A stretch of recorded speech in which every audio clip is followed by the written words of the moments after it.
I never imagined that photography would become such a big part of my life.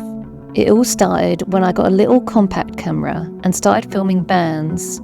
Then I saved up all my money in cash and picked up a camera for the first time, and I felt an instant connection. Before I discovered my love for photography, I used to live in England in a little town called Bracknell, and I started working as a hairdresser, and then I worked as a florist, and it just left me so unfulfilled, and I just knew there had to be something more out there for me.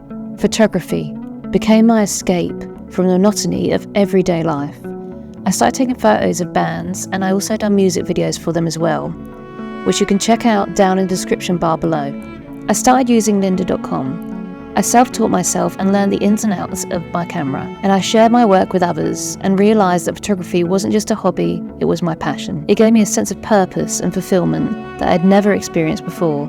Today, I'm proud to say that I'm a professional photographer capturing moments and memories for families that will last a lifetime. Photography has transformed my life in ways I never thought possible.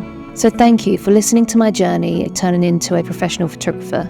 Don't forget to subscribe to my channel for more amazing content.